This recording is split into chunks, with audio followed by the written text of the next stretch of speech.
It's really odd, actually. I only realized today, well, I kind of knew this already, but I forgot that HD DVD, I do actually own one.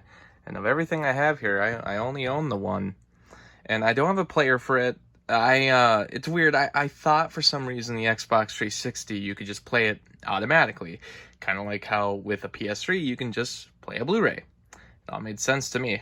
But as I soon realized, and I tried to put this movie into the Xbox 360, it didn't work. I needed a separate adapter for it. Something that would plug it into the Xbox 360 that could play it separately through USB, a separate player, and a separate disc drive, which I still have never gotten, because at that point I was like, well, that doesn't seem worth it to me, especially if I'm not going to get anything else on HD DVD. It'd actually be pretty interesting to know if there's anything that's been released on HD DVD but hasn't been released on Blu-ray. It's maybe at this point there's nothing out there, but I bet there's at least something. I bet there's at least one thing out there. Hot Rod's my favorite movie of all time, so when I got this, it was very cheap to get. It's probably still cheap to get. I don't think HD DVD... I don't think there's any kind of nostalgic value to them. I don't know how rare they are or what, but basically really cheap to get. And I don't really know anybody who's ever collected these. But there's a few issues that I think I can figure out as far as why HD DVD maybe failed. Number one would be the fact that Xbox 360, despite the fact that it was selling better than the PS3, they made the separate disc drive for it. You couldn't just buy an Xbox 360 and pop an HD DVD in. So there was problem number one. At least with the PS3, if it was selling less than the Xbox 360, at least people could grow a Blu-ray collection. There's no reason to be growing an HD DVD collection unless you bought a separate adapter, and those are just always kind of ugly. And it's weird because the original Xbox sort of did the same thing with DVD, but it was a lot easier. Like with the DVD, you just had to insert this thing that turned the port for the controller into a DVD remote. It wasn't a whole separate disc drive. I don't know exactly how expensive that was at the time, but also the fact that DVD was a much more, popular product in general. DVD didn't rely really on the platform wars. I do remember that with PS2 also, you could play DVDs on most PS2s. I'm not sure about the original, but I know that most PS2s you could play DVDs. So it's like there's another case where it was like PS2 knew what they were doing, but at least that wasn't two different formats. It was all DVD. With this, it was like, okay, PS3 selling less, but you don't need to get a separate adapter. But with HD DVD, you do.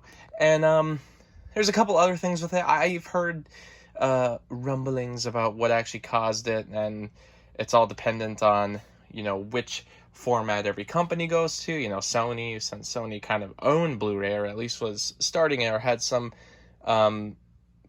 they had something to do with the development of it. Their movies were all sold through Blu-ray.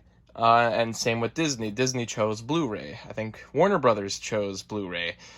Whereas I believe it was Paramount, Hot Rod's right here, Paramount, and then DreamWorks, because I remember Shrek the Third was on HD DVD.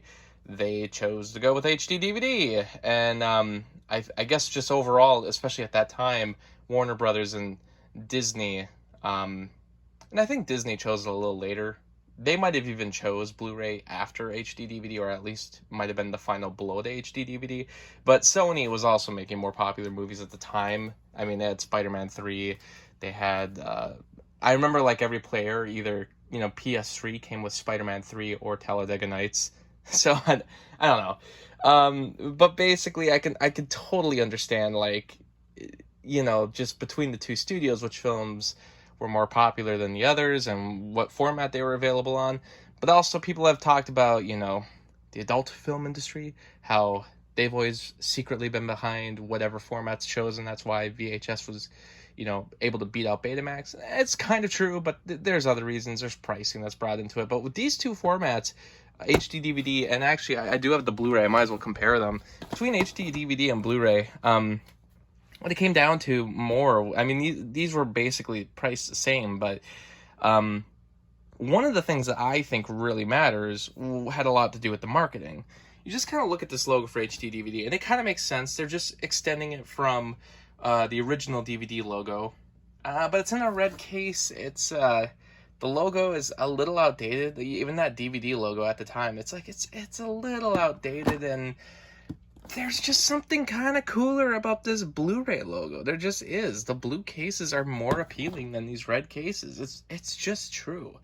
I know I'm used to Blu-ray at this point, but even as I was seeing this format war begin as a kid, I always thought these Blu-rays looked better. And I remember there was a time in the store where they had like both. You would go into like an aisle, and on one side they would have Blu-ray and the other side HD DVD.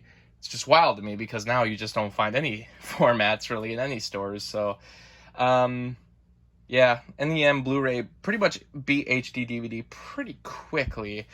And I'm trying to think if I got what I was going to pull out, but what was I going to look at? I was going to show something about DVD again, but yeah, basically, I just think that was a big part of it. It was just kind of an uglier looking design and everything. And I was going to bring up 4K. Now, I don't really own many 4K discs, but I guess if I look for the Avengers, here we go. All right, so you look at that 4K Ultra HD logo. So that's just all it is it's a Blu-ray. It's an Ultra HD Blu-ray disc. But see how they, even for that, they kind of changed up the logo. 4K Ultra HD. They didn't just put like Blu-ray 4K.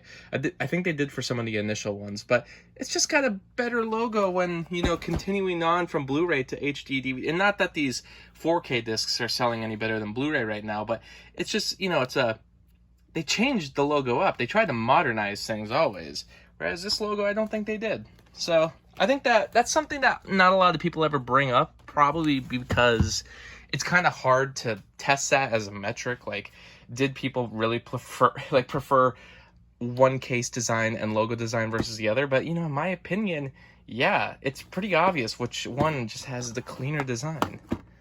Anyways, I'll say the one thing about this. I love Hot Rod. And actually on this Blu-ray here, as you can see here, there's no disc art. And this release would have came after because... and some companies were doing both, but I think Paramount specifically was only doing HD DVD at the time, and then later released everything on Blu-ray. And I think this Blu-ray came out by 2008, whereas the HD DVD came out in 2007. So, I mean, that's how quickly HD DVD was done. Like, it took about, I don't know exactly when it was introduced, but by the time most of the players were actually available in stores and people actually started buying them, HD DVD died pretty quick. It felt like it was within a year. A lot of movies from 2007 were released. There's a lot of these upcoming ones, and I wouldn't be surprised if some of these never even made it to HD DVD. But what I was going to point out is I think Paramount got a little lazy once these Blu-ray re-releases had to happen because they didn't do any disc art. But here they actually had disc art, and I thought that was so awesome. And unfortunately, they didn't do that for the Blu-ray. They also didn't do it for the DVD, so...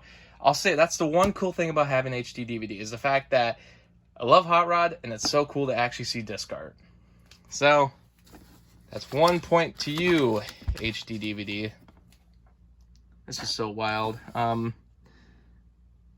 These are all the ones that are now available. So all of these were released on HD DVD, but again, poor HD DVD didn't even have a chance.